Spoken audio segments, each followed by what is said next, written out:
Hey guys, what's up and welcome back to the Coffee Talk podcast. Today we're going to be doing a decaf brew, which means we're going to be talking about wellness. And I really wanted to talk today about loneliness in particular. I've done a couple videos and a couple coffee talks before. I'm not sure if they've ever been podcast versions, but YouTube versions that have talked about loneliness, the difference between loneliness and aloneness, and that whole criteria. Like, I've done this topic before, but I recently listened to a podcast episode actually it's Brene Brown's podcast. It's called Unlocking Us. And she recently did a full episode with Dr. Vivek Murthy, and it was all about loneliness. And I downloaded such good insight from this entire podcast episode, which I basically formulated into my own notes, but it's really just like, listen to this podcast episode after this if you'd like to, if you really enjoyed today's topic, because it's really just me sharing a lot of the insights that I myself made a lot of sense to me, and also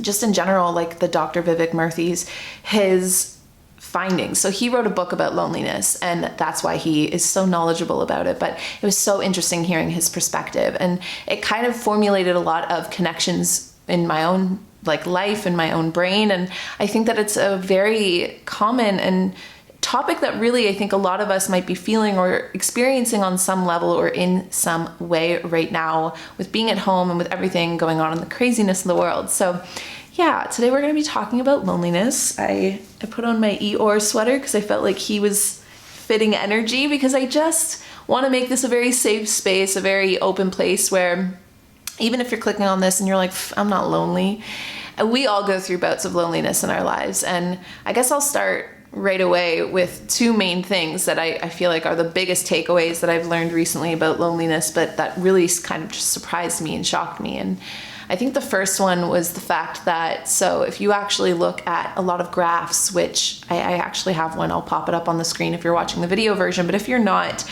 it's basically a graph that just breaks down the difference between how many people are feeling lonely in different generations. And the generations of millennials and Gen Z are some of the loneliest, or we're seeing a huge just increase in the amount of people that are feeling lonely. And that is coming from, so my graph in particular that I found, it was like a 50% for the baby boomers, and then it was like millennials were up to like 71, 72%, and then Gen Z I think was even just 74, a little bit more. So it's safe to say that the science is saying that our generations, guys, this is us, this is anyone between the ages of 39 and 8 years old, are feeling lonelier than our parents and our grandparents did and our ancestors did. And I think that there's a lot of reasons why. I think that's also just a really interesting fact, given the fact that technology has obviously increased. And a lot of us tend to think, with technology and with being connected online, that could actually help people with loneliness. And it definitely can. But science is showing that we are lonelier than our parents were. And I think that there's a lot of insight that I have to talk about today as to why I believe that is. But the second thing that I found so interesting from this podcast, and this is probably my greatest takeaway, and I think it might be a huge one for any of you guys listening right now, is that there are 3 different types of ways that you can feel lonely. And this was such a almost kind of aha moment, but also grounding moment, because you might feel lonely and not understand why. And this might break it down for you. So the 3 levels in which we can feel lonely are, the first one being intimacy. So if you feel that you don't have intimate relationships in your life, and a lot of the times if you live with people, those are the people you are most intimate with. It doesn't necessarily mean romantic intimacy, though it definitely can. It's people that you completely take all the armor off. You completely take all of the, a feeling like you have to try, or feeling like you need to be or be on. You can be off around these people. You can be emotional around these people. Those are the people that you get most intimate with, the people that you unpack the deepest parts of yourself. The second criteria in which, or connections, let's call them connections. The second type of connections that we can have in our lives are societal connections or support connections. So that tends to be friends. As you move on in your life and you grow a little older and you move out of your family unit back at home, that becomes your family. Those become the people that are your support system, that you know you could call on them or talk to them, or you make plans with them. And those tend to be that second criteria of like friendships and family and support systems. And then the third type of connection that we tend to experience in life, or that helps balance out our connections in life, is a feeling of belongingness or community. So a lot of the times that can come from where you came from where you live, if you live in a city or a community that you feel that sense of like empowerment from. But this is where I do think that technology can actually come in and also fill that gap, because this is where we get a lot of our loneliness or lack thereof, if you're trying to kind of overcompensate for any kind of loneliness in your life or feeling like you don't know where you belong. I'm speaking from experience. I feel like when I discovered this or listened to this podcast, I was like, that makes sense, because I've never really felt that sense of loneliness in the community aspect, because not only do I live in a city that I love so much, but I also, online with you guys, we've created this community, so that part of me feels very fulfilled. I feel very connected there. So we'll dive more into that in a second, because I feel like there's a lot of truth there that we can unpack that might help anyone listening make more sense of their own feelings of loneliness, or periods of loneliness, or chapters of loneliness. But I think that it's also really important to note this, and this is coming from somebody that I suffer with or have suffered with and deal with and still suffer with, actually, ebbs and flows, but a lot of mental health issues. And I think, again, too, when you look at the science, it's saying that a lot of people or the graphs are showing that more people in our generations are also experiencing more mental health issues. Now, those graphs, I mean, maybe even the loneliness graph is something that we can talk about here, because I think that it's also the fact that there is more acceptance of these things, and that is a very, very beneficial thing for us, that more people are talking about these things, more people are feeling open, and we're breaking the stigma one day at a time over the shame that comes from admitting that you might deal with something mentally, that you might have any kind of suffering that comes from your brain or your mind, or the way that you perceive the world, or the loneliness you feel in your heart, or the emotions that you feel in your gut. Like, we're starting to really embrace those things and break the stigma that is a shameful thing at all. And I think that might also be why we see more people struggling with it today, that maybe it's actually not that more people are struggling with it, just more people are open about it. That's kind of up for debate, But the one thing that is very, very clear, and this is what Dr. Vivek Murthy, need to make sure I get that right. One of the things that he talked about that I found very insightful was he made such a connection to loneliness and feelings of anxiety, of depression, or formulating these types of, mental suffering in a lot of ways that is actually can be stemmed from or threaded to loneliness. And again, that makes so much sense if you take those 3 blocks in which we can build connections, like meaningful connections in our lives, and you take any of those blocks away, that could lead to a feeling of loneliness, a feeling of inadequacy, a feeling of self-esteem issues. Like, let's break that down for a second. If you have a community, let's say, that you feel you don't belong to, if you grew up in a family that you felt kind of like the black sheep, or you just don't feel that sense of belonging or community in your life, that can lead to self-esteem issues. That can lead to survivally, like when you break down our entire ancestry of humans, it is built into your DNA to need to belong to a pack, because that makes you feel safe. If you're off on your own, it's going to be a lot harder to fend for food. It's going to be a lot harder to survive or to defend yourself against any kind of attack. That is not just you feeling like lost in your mid-20s or whatever it is. That is literally part of you. It's a part of your DNA. It's a part of what makes you human. And so that could lead to self-esteem issues. That can lead to thinking, well, what's wrong with me that I feel like I don't have a place to belong? Or if you feel like, you don't have a lot of support or friendships or people that you can call on, or people that you love to hang out with or support you in the things that you're doing, again, that can lead to that feeling of like anxiety. I've got to do it all myself. I've got to figure it all out for myself. It can lead to depression. It can lead to all of these different feelings of internalizing that. And same again too, and this is a big one, if you don't have intimate relationships, if you don't have people that you actually mesh with, gel with, like connect with on those deep ass levels that you feel like you can just be yourself and take all that armor off, if that's missing in your life, what your brain is going to do, and it's kind of amazing when you think about it, but our brains are trying to fix all of the problems because it just doesn't want us to feel uncomfortable. And in today's world, that can be very overwhelming and very overstimulating when we have so many messages and so many outside things that are triggering our bodies to feel like we should be uncomfortable, that we are not safe. And these can be things that you're aware of or things that you're not aware of. So you might not have noticed that you weren't having deep, intimate relationships in your life. You might not have noticed that you don't know what community you really vibe with, or if you have a sense of belonging, or any of the things we've talked about really. So it could be that your brain has been trying to fix this problem that you might not have even seen or been able to really pin down in that way. And because your brain is trying to fix that problem, a lot of the times our brains internalize these problems. We think, okay, it must be me. It must be that I'm not good enough. It must be that I don't do enough, that I don't work hard enough, that I'm not likable, that I'm not lovable, that I'm not a friendly person, a warm person, a nurturing person. You know, your brain really just wants to find that answer to try and fix it so that you can get on it. And it's really just, it's mind-boggling when you start making these connections because it makes a lot of sense. So let's unpack lonely really quick. And I know that that's kind of an uncomfortable thing to do, but bear with me because I think that if you're feeling any kind of emotions coming up by talking about these things right now, know that you're probably going to feel pretty good by the end of today's episode. I'll put that out there because I mean, I myself, listening to this podcast and breaking down those types of connections in such a way really helped me realize where I was actually feeling lonely. Because again, what I find so interesting is you can be surrounded by a ton of people. You can be in a home with a ton of people. You could have a great support system of friends and family, but still feel alone.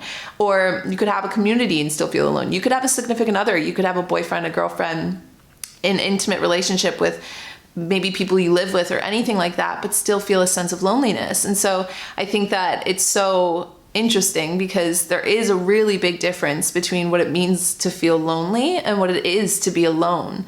So loneliness is a lot different from isolation or from, like I said, aloneness, from being on your own in a singular way where you're reading or you're enjoying a nice cup of coffee or you're going for a walk by yourself. That doesn't necessarily mean you're lonely. And I think that that's where that stigma can come in sometimes.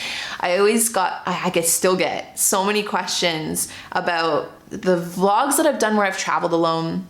I love actually going for food by myself and bringing a good book, doing specific things that I really truly do enjoy just doing on my own. And one of the biggest questions I always get is like, how do you do that? Like, how do you do that without feeling lonely? And I think that it's really, for one, that first pillar of loneliness is you don't just have to make intimate connections with other people. You can also build a very deep and intimate connection with yourself. But I still think that we all need that sense of intimate connections with other people. So yeah, that's like there's a big difference between being alone, because you can be completely alone and not feel lonely at all. You can feel completely fulfilled by your own company, but it's only and usually when you feel all of those other components to be kind of checked off in your life, even if it's not in the present moment. In a lot of ways, loneliness is feeling like you need more connections than that are available to you. So like I said, let's take a scenario here. We've got two people in a restaurant. One person is sitting with four other friends. One person is sitting completely alone. You don't know which one of those two is actually more lonely. Let's use the scenario that the person with other friends is more lonely than the person that is alone. Well, why is that? The person that's alone might not actually feel lonely because their need for connection to intimacy or other people might be fulfilled by their home life. Their connection or their feelings of strong relationships with their friends and their family are present in their life, and they feel they have a sense of belonging or community that they belong to. So as they're alone enjoying this dinner, there's no sense of like unsafety that's coming or doom that's coming from their inner self that says, I should feel bad about this. I should feel shameful. I should feel alone right now. They're feeling completely fulfilled.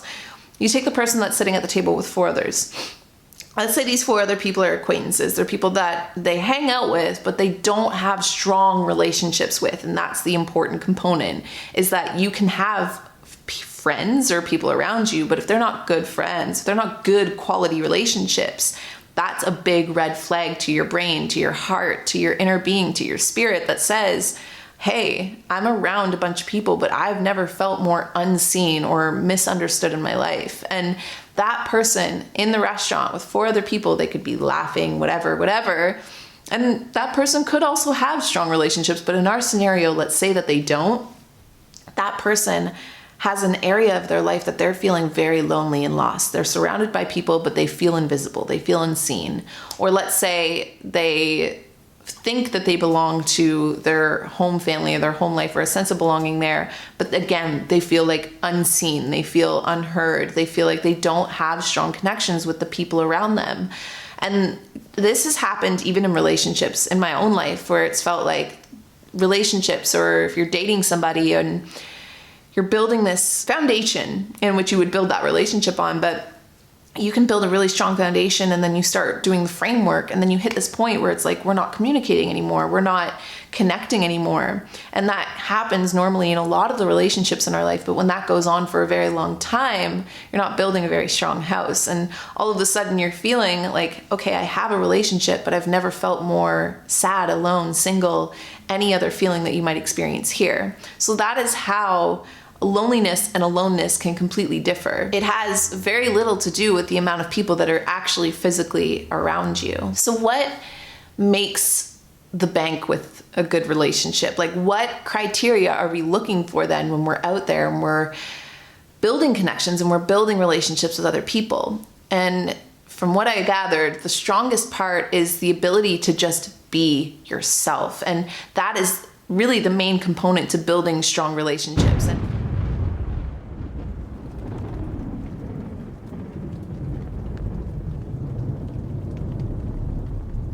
now, I'm sure all of us can relate to the experience of having many shampoos and conditioners, half empty bottles, ones that we're not totally in love with, ones that promised all of these hair goals, but it just kind of were like a bit of a flop, you know what I mean? And I think that's because, we don't all actually have the same hair. So we're not all going to need to use the same shampoo and conditioner. And the really cool thing is now you don't have to. So if you're ready to live your best hair life in 2020, then you need to try Function of Beauty. If you even have the slightest amount of dread when it comes to styling your hair, know that it isn't you. It's usually the products you're using. So if you guys want to try something new, then Function of Beauty is totally going to be it. So Function of Beauty is actually the internet's top-rated customized hair care brand with over 30,000 5-star reviews and counting. Whether you have curly hair or straight hair, natural or processed, colored or uncolored, Function of Beauty individually formulates every single bottle based on your unique hair type, style preferences, and what your hair goals are. In order to do that, you take a short 4-question quiz that's going to ask you all of your preferences in order of being able to pick your scent, pick your colors. You can write even like a message on the bottle. You guys got to try it. Like I'm in love with mine. I have the pink and purple bottle. So my shampoo is pink, my conditioner is purple, and it's the eucalyptus smell. And it's like my favorite part of this. My whole bathroom will smell like eucalyptus, but like it's soft, springy, vanilla-y eucalyptus smell. Anyways, it's amazing. Plus, the other thing is that they never use any kind of sulfates, parabens, mineral oils, or any other harmful ingredients, and they're vegan and cruelty-free. So come take the quick quiz, and you can also save 20% on your first purchase if you go to functionofbeauty.com/coffee. Again, you'll be able to tell them all about your hair, customize your formula with your fragrance and color, or you can even go dye-free and fragrance-free. So again, to get started, just go to functionofbeauty.com/coffee, take your 4-part quiz, and save 20% on your first order. Don't spend another minute in hair misery. Go to functionofbeauty.com/coffee, and doing so will let them know that it was the Coffee Talk that sent you. That's functionofbeauty.com/coffee.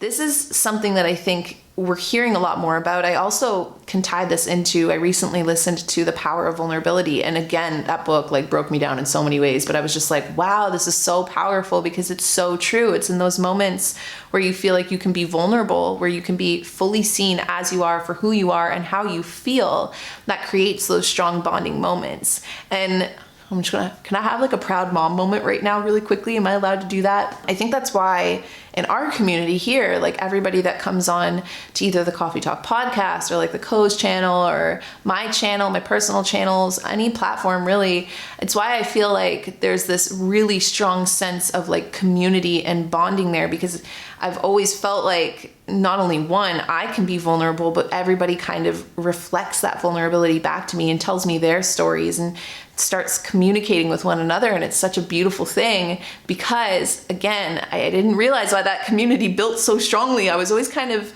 having this imposter syndrome of like, oh my God, like I didn't build that. Like it was just luck. It was just luck. And then it took a lot of therapy for me to realize like, no, it was actually being out there. It was being vulnerable that made room for other people to be vulnerable, which builds stronger connections. And you can do that online if you use technology in the right way. You can do that with friends and family by showing up when you need them and also showing up to support them. And you can do that in intimate relationships by, like I said, taking that armor off and just being you as you could possibly be. And that requires vulnerability. I think that's also a testament as to why we might be seeing a lot more loneliness in today's world, where yes, we're more connected than ever before, but there's a missing ingredient of vulnerability. There's that missing ingredient of, okay, we're all connected, but there's kind of this, and not all the time, but I'm speaking very generically right now, but online there's kind of this blanketed sensorism of trying to show the best, happiest foot forward all the time. And that's not necessarily a bad thing. You know, friendships aren't just built on sadness and needing each other and only vomiting all of our ugly feelings out. It comes from also supporting the good times. So it's not that anyone should ever feel guilty or bad about expressing when things are great. But that missing component is, where's the other side of the pancake, you know, like where is when you're feeling low and down? And nobody has to do that online, but it's just a thought starter that it's not commonly done online, which is could be a big component as to why our generations are feeling more lonely, because we're super connected, but not being super vulnerable. And that missing ability to be vulnerably yourself, to just show up as who you are, how you feel, and feel accepted, heard, or at least created some space for and validated in that type of way, can create that sense of, I feel lonely, even though I'm surrounded or connected to thousands, millions, or even just 10 people. Let's continue down that journey of technology a little bit, because I think another thing that's really important for us to keep in mind is that I do this, but it is the concept of, I think that sometimes we also use technology to replace deeper connections or building stronger, more vulnerable connections with other people. By that, I just mean like, how many times have you just texted somebody rather than pick up the phone and call them? Often more than not, right? And I don't think, again, that that's a bad thing. I think it just becomes troublesome when that's all we do, when we never pick up the phone, or slowly but surely stop picking up the phone, or stop FaceTiming one another. And I think that that's kind of one of the beautiful things that's going on in the world right now, is it's really kind of put us in a position where we're picking up the phone more, we're FaceTiming people more. And even the people that you might not have seen for months or weeks or days on end, our connections are getting stronger. And the reason why is because we're using technology in a good way. We're not using it to just text each other to be like, yo, I'm alive. And it's like, thanks, I am like I'm alive too. What's up? It's like we're actually using technology to see each other's faces, which is so important in terms of building that sense of trust and vulnerability, because it's really hard to do. You can do it on the phone, but I find it's even better. Well, it is even better. Like scientifically, you need that sense of body language. You need to see expressions. You need to see the other person. It's a big component into building that strong connection. And that comes from so many different things. It comes from, you know, when you're talking to somebody and you notice them mirroring you, subconsciously, you're liking them more. You're not doing it consciously, but when someone mirrors you, when someone expresses with their emotions in their face, that they understand what you're saying, that they're hearing you, that they are listening to you, that is what builds a strong connection. That is what builds a strong relationship. So when we just rely on texting, or even worse, and this kind of freaks me out sometimes too, because I used to think I was the problem, but when you just rely on like tagging people in things or like sending funny memes and stuff, I remember I used to have FOMO on that. Like I used to be like, I don't send memes to people. I need to start sending more memes. And I remember like putting this pressure on myself to like tag people in more things and stuff, and it wasn't because I wasn't thinking of them. And I think that that is kind of like a cool way to be like, yo, this reminded me of you. But I think it's just more so that I wasn't really actually looking at memes myself. But yet I felt this feeling of like, oh, okay,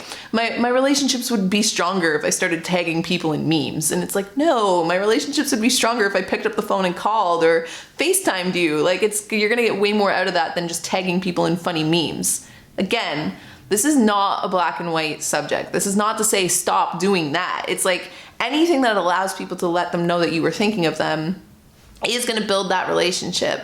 It's just if you want the quality and the strength, you've got to fill it out in other ways. There needs to be that face-to-face, or if there can't be, that voice-to-voice kind of connection in order to build that stronger relationship, that stronger sense of trust, and that stronger bond. The other really tricky thing to note about our generations with technology and social media in particular, which can be a good thing or a bad thing, it's really kind of down to how you use it, but very generally, a lot of the messaging that comes with social media, a lot of the messaging that comes with media in particular, is very much based in a lack or scarcity mindset, which is, again, subconsciously, just like when someone is mirroring you and you don't realize that that's actually making you enjoy their presence more.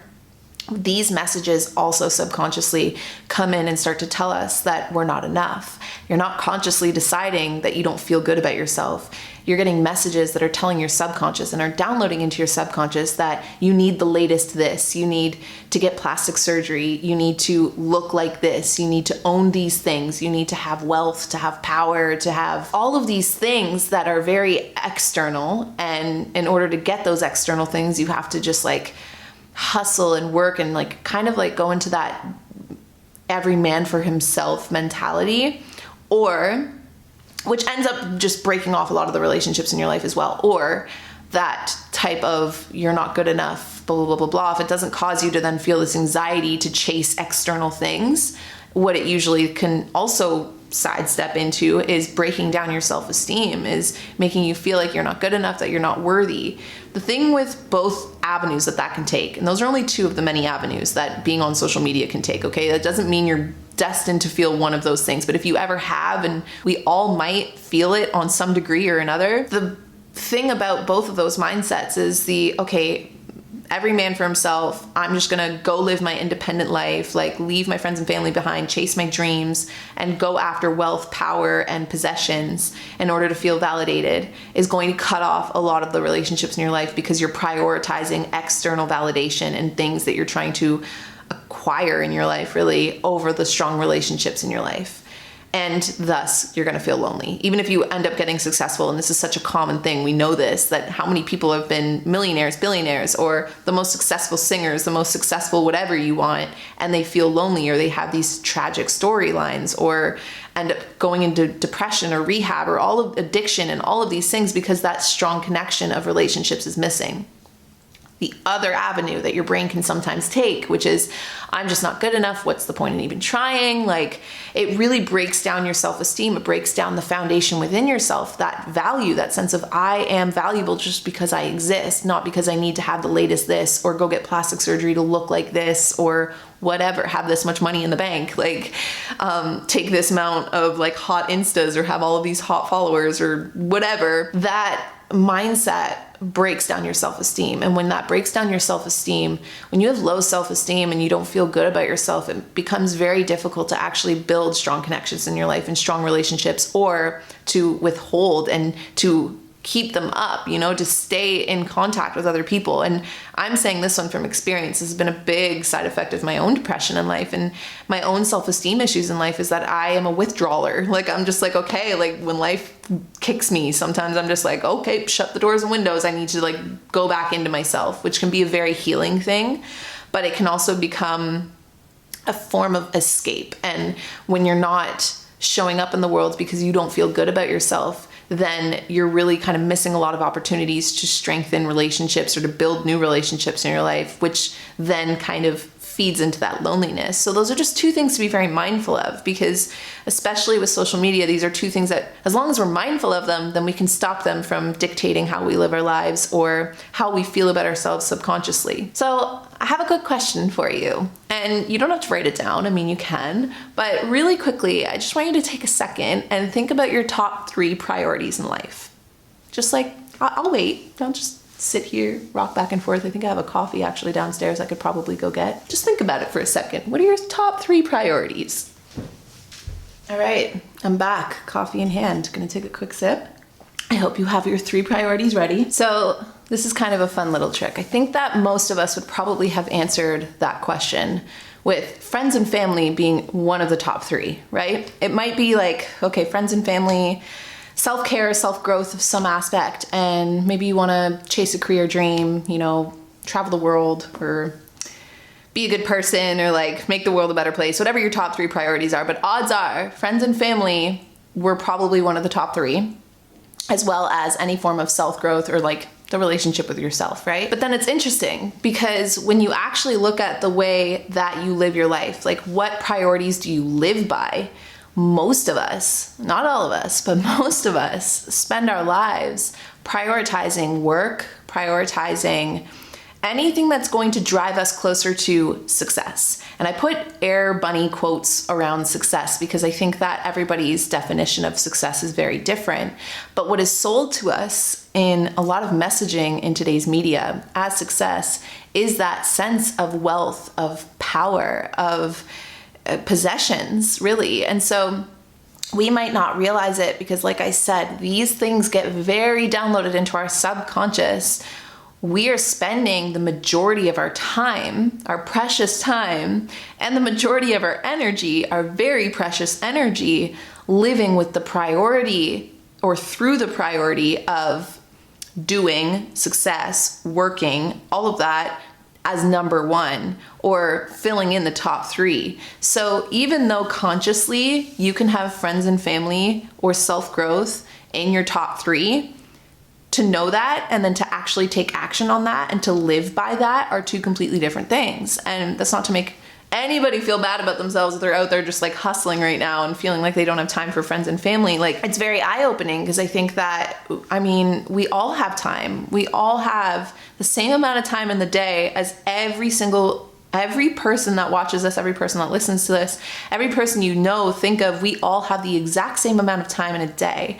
And we all, I mean, energy isn't the same way because I think there's ways to generate energy. That's a whole different just avenue that we can tangent on, but we all have the exact same amount of time. And despite what we're going for or what we're trying to create in our lives, if you think about it, what could really be more important than creating strong relationships in our lives? And that is, I think, where a lot of the messaging in today's media is missing, is that success can be whatever you decide it to be, but a big component of true, fulfilling, like wholesome success in your life is going to come from having strong relationships in your life and strong connections in your life. And I think that the world's kind of learning that a little bit right now, that we're not results oriented people, that we're very relational, like we're relational people. And that's what makes us feel successful, not external validation of any sort.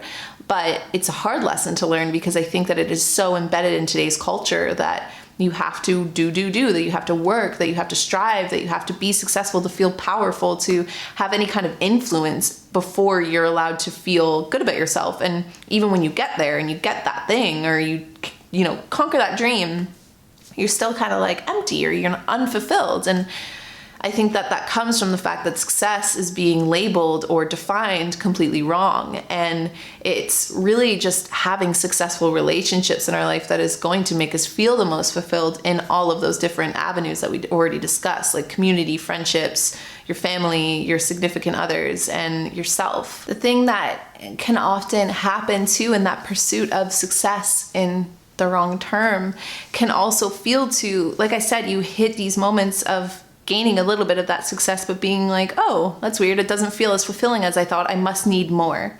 And that's another big common pattern that we see in today's culture and society and world and online. And again, even in my own life experience of feeling like, oh, like that didn't really feel good. What can I get next? Or by the time you even hit that point of like, you've conquered that goal, you're already thinking about the next thing you want because you already feel unfulfilled by it, or it doesn't hit the way you thought it would, you know? The thing that can be a little dangerous with that, or, you know, kind of a letdown with that in a lot of ways, is that strive for more is always missing that component of self-reflection, of that big elephant in the room, that it's like you actually don't need more of anything, or if you were to need more of anything, it's really that you need more strong connections in your life. That's what's missing. That's the component that's not letting you feel fulfilled by all the other things you're doing.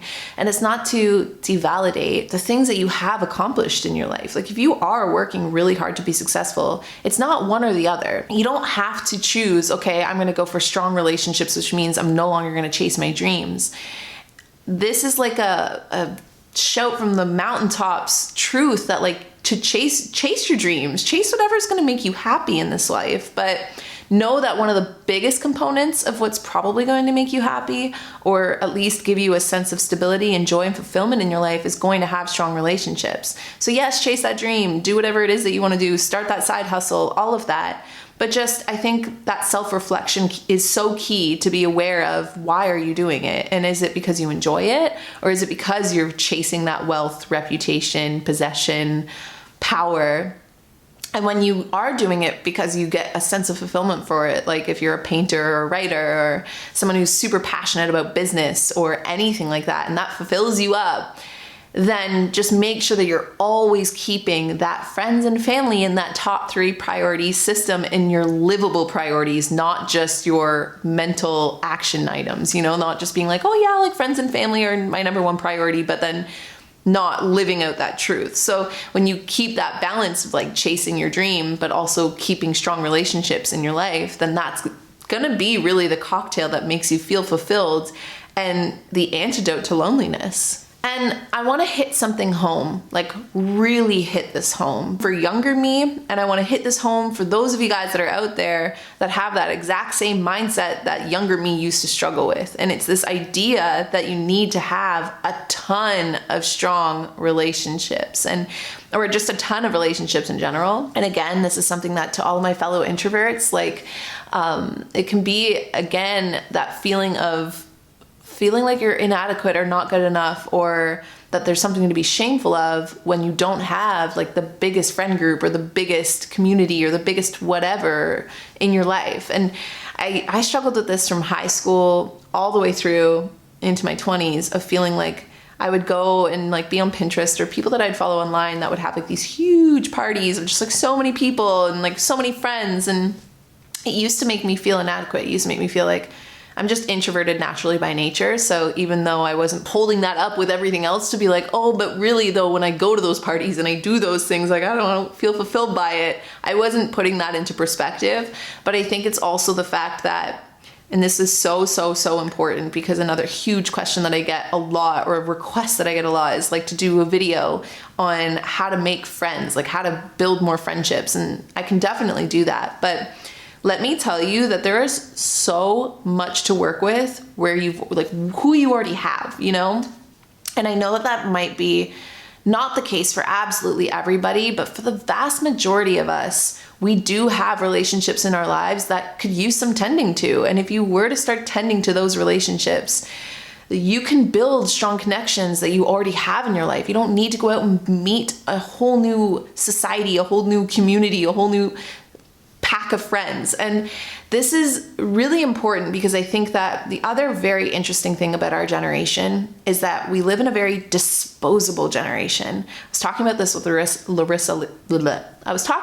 with Larissa recently, also a tongue twister. We were talking about how everything is so disposable. Like when you think about it, I grew up in the era where it was like you buy a camera, disposable camera, like they literally called it disposable camera, and you take your pictures and you dispose of the camera. And I think that mindset has really kind of sunken its teeth into a lot of the things in our generation, where everything is so disposable, where you buy things just to take a picture in it and then you never wear it again, or you buy things just for the novelty of it, and then it just goes unused, and you throw it out and you toss it out, and we just throw things out, and it's so detrimental to our environment. But I think it's also very detrimental to our mental health when it starts playing a role in relationships. And this is not to say that like you can't find your love. Like if you're in a relationship that's not making you happy, whether it's a friendship or intimate relationship, a romantic relationship, or if people have wronged you in your family, if you don't feel like you connect with your community, it's not to say that you can't go soul searching and find new people and connect and build brand new connections.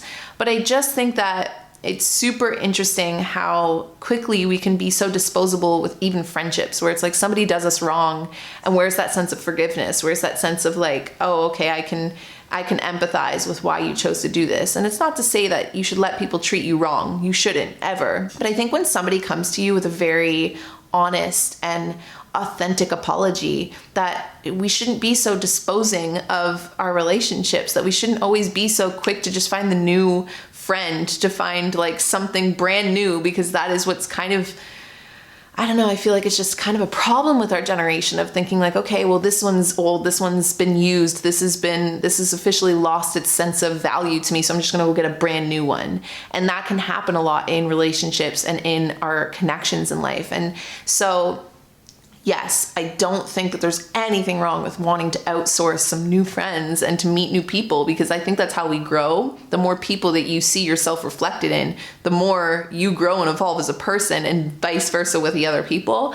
I just think that it's so important to keep in mind that not only one, you probably have very strong connections around you that you can turn to and start nurturing like right after you finish listening to this, and you'll feel better. You'll feel more elated. You'll feel that sense of, like, if you are feeling lonely, it'll take that sting away, because it's really the antidote. But it requires you being vulnerable, which is not always comfortable, and also sometimes not always accepted by other people in our lives. Like maybe it's not always the most welcomed environment to be vulnerable, and that's fair. But I also want to say to all of you guys listening that it also doesn't need to be a wide range of super strong connections. Like you're going to go through phases in your life where sometimes, and those are going to be the best times, all three of those sections that we just spoke of when it comes to loneliness and building connections will be accounted for in your life, and you won't feel lonely. But all of us, every single one of us, will probably go through phases where one of those areas of connections is missing or isn't being fulfilled in some way. And so it's just important to know that you don't need to have like 12 really strong friends. You need a few strong connections in all of those areas. You need a community. You don't need 10 communities. You just need one. And you don't need 1,200 friends on Facebook or whatever. That was even dated for me to say because I don't really use Facebook. But you really just need like a few good friends, like a few good friends that you can call up in times of need or to connect with, or family members even. And you don't need, I mean, I think we all kind of hopefully know this, but you don't need like 5 boyfriends, or you don't need you don't need a ton of super deep, intimate relationships in your life. You really could just use one, let's say 2, because I do think that that intimate relationship with ourselves is also super important. But it is to say that you don't need to be surrounded by a ton of people.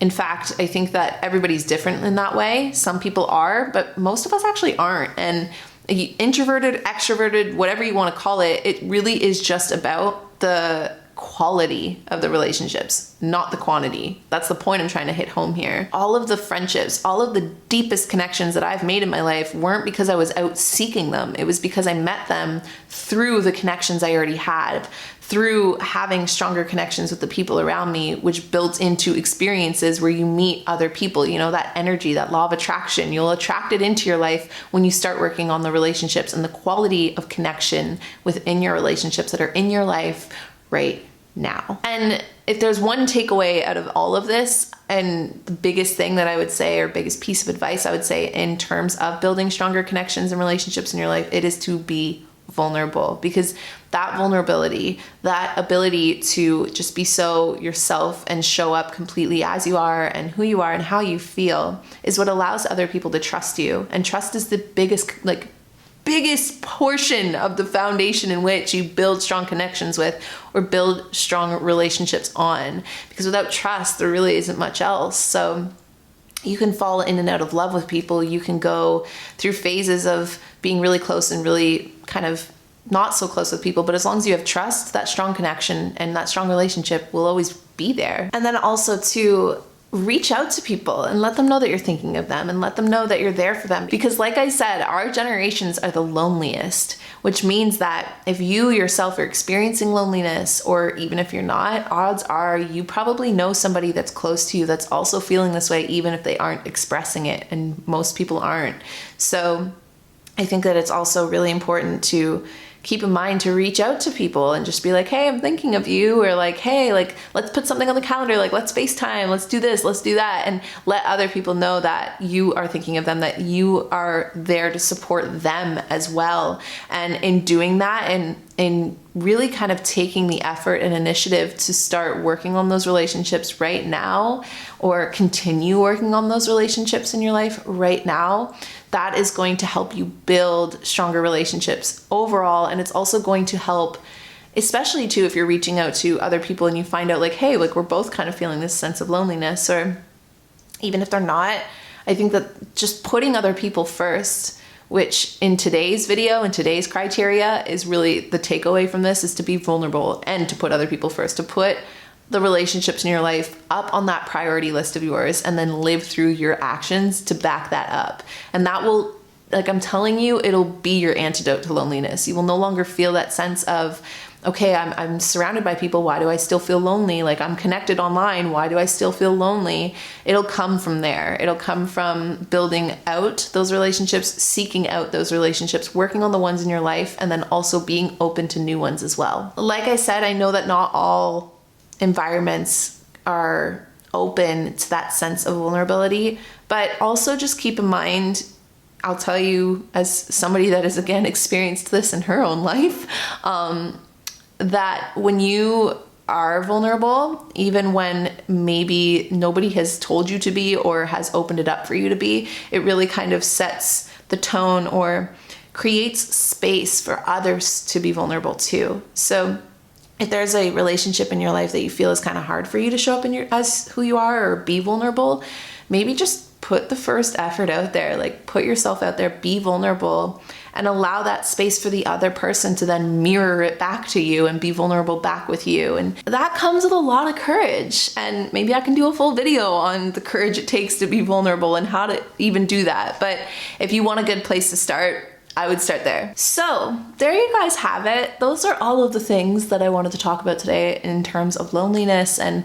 just all of the ideas that really got sparked from listening to that podcast. It was so good. I highly recommend it. I'll leave it in the show notes in case you guys do want to give it a listen. And also for those of you guys out there, just know that if you are feeling, especially in that third component of like, I don't feel like I belong anywhere, I have a community, I think that that's why I have such a strong force inside of my being to create such a community online, because I get that. I know what that feels like. I feel like in a lot of ways, I kind of felt like the black sheep growing up in my own family and missing that sense of belongingness in some ways as well, which is kind of what led me to creating this online community. So just know that you always have a community here. You're always welcome here, and whoever you are, however you feel, whatever you deal with, however you live your life, as long as you're not hurting other people, you'll always have a space here in this Koze community.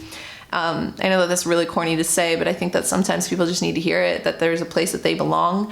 But just know that if you are out there feeling lonely in any of the other aspects of your life, that, you know, everybody goes through periods of this, everybody goes through phases of this, and it's just, I think that just like breaking down the stigma of mental health, that also includes loneliness. And we need to break that stigma of feeling shameful for feeling lonely, or feeling like it's something that's wrong with us, or that we've done wrong, or that we're not likable or lovable, because that is definitely not the case. It's just an uncomfortable period of life that will teach you a lot and will force you outside of your comfort zone. So just hang in there and work on the relationships that you've already got in your life. And I'm telling you, this chapter won't last as long as you think. And when you kind of show up with that sense of self-compassion for yourself, for why you feel lonely or how you feel lonely, that again, it kind of creates that space for change and for a pivot and for new energy to enter your life. So that's all the tangents I'm gonna go on today. I hope you guys got a little something out of today's coffee talk. And as always, leave any of your thoughts, conversation starters, stories, anything you wanna share down below. And I will see all of you guys in the next coffee talk. Bye guys.